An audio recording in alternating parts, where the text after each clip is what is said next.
Hi all, I'm finally making my second YouTube video. I thought I will start fresh with New Year, and today I will be talking about my New Year's resolutions. So for some of you who might not know who I am, my name is Yawa and I'm currently doing a PhD in neuroscience.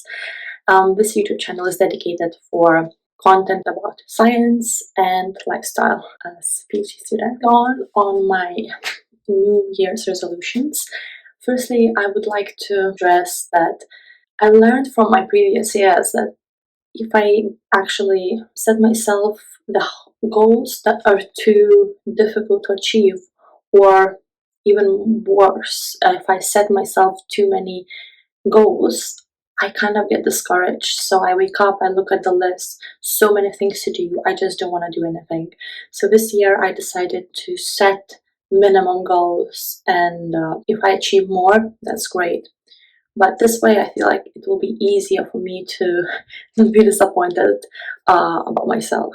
So I have actually split my goals into different sections.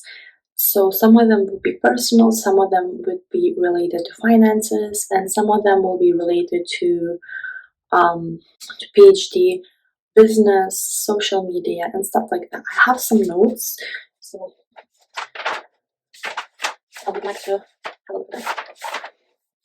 So I actually started my goal list, like financial goals, because I feel like for me as a PhD student who relies on stipendship and side hustles, it's quite important to effectively manage my finances. So this year I set a certain amount of money that I need to save, no matter from where or how, but I need to save that much money. It's really important because like if you're a PhD student or doctoral student or still in a school, when you're the same age as me, like I'm 25 and I'm still in school and I have few more years left for my PhD, and this way I feel like sometimes I can't really resonate with my friends or people my age, because people my age already finished university, they're working, wanting to buy a house. So sometimes I feel a bit insecure knowing that I don't have a well-paid job yet because I'm still studying and I feel a little bit behind. The best way to manage this financial stress for me is to actually plan how I'm going to spend my money. So I actually made a plan, financial plan, how I want to see the money, how much money I'm going to invest in where, how much money I'm going to put into my emergency fund, my house fund, stuff like that. So I have a clear plan and I'm going to follow that. To be honest, that actually reduces stress so much. And for me personally, since stipendships are not really a lot, it's enough for a PhD student to survive and pay rent, pay bills, go to the cinema. But if you want to save or actually travel or do something more, you have to actually work. For my fellow PhD students or somebody who's trying to save money, I would highly recommend getting the side hustle. So for me, my side hustles, not side hustles, more like side jobs are teaching, being an ambassador. For now on, I'm gonna rely on my social media, promotional posts as well. I started taking it seriously when I actually got paid for basically posting something. It made me realize like how important it is to take social media seriously. So if you're not taking it seriously, that's a sign for you to actually think about it. I'm not saying there's an easy money. That's the reason why I didn't really start and didn't continue my YouTube channel, because it's just so much work to create what content, and I want my content to be useful. I don't want people to be bored. So I'm going to talk about my sciencey goals last thing, because I feel like my personal goals are most exciting things, because my sciencey goals are quite specific, so you might not understand them. So in terms of our goals, I have a goal to actually improve my language skills. I would like to learn and improve my Russian, and also I would like to learn more of Mandarin, because so I set specific goals. What's important is to set specific goals, like with finances specifically. Like I want to save that much.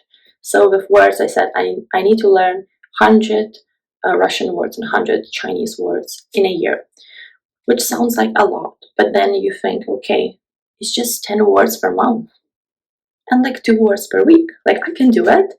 So that way I'm more motivated to do it because I know I'm able to achieve those goals.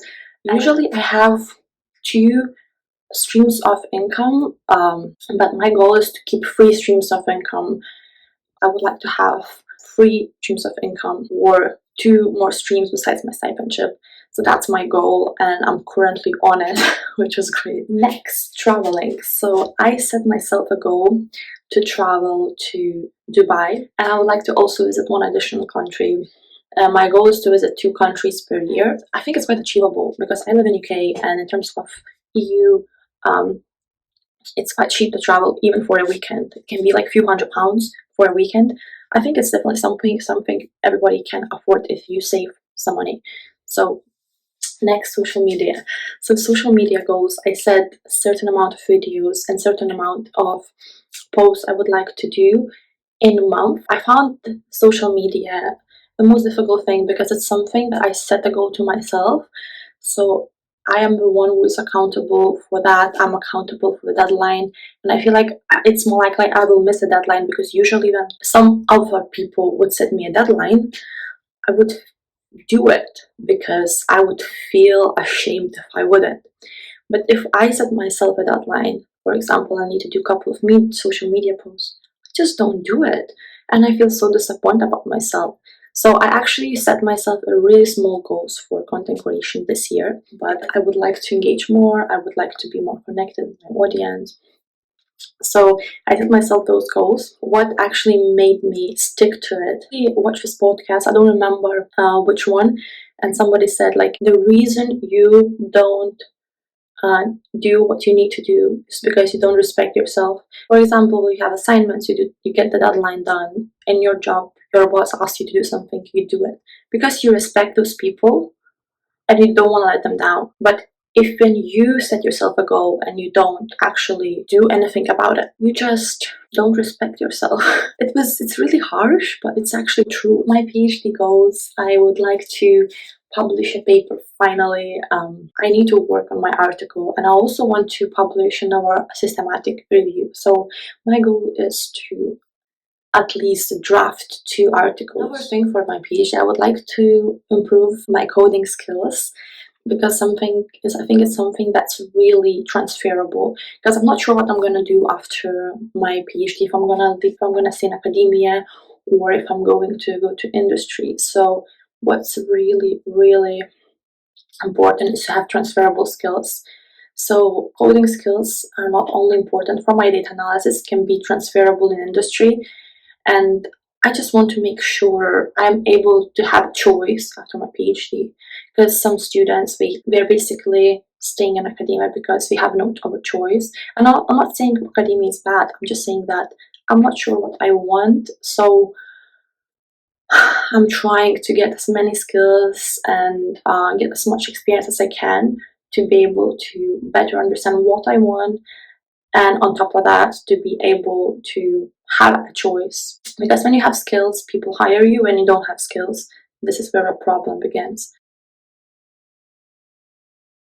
Exercise, eat healthy, be happy, meditate, read books. It's something that became a habit to me, so I didn't really put that into my New Year's resolutions.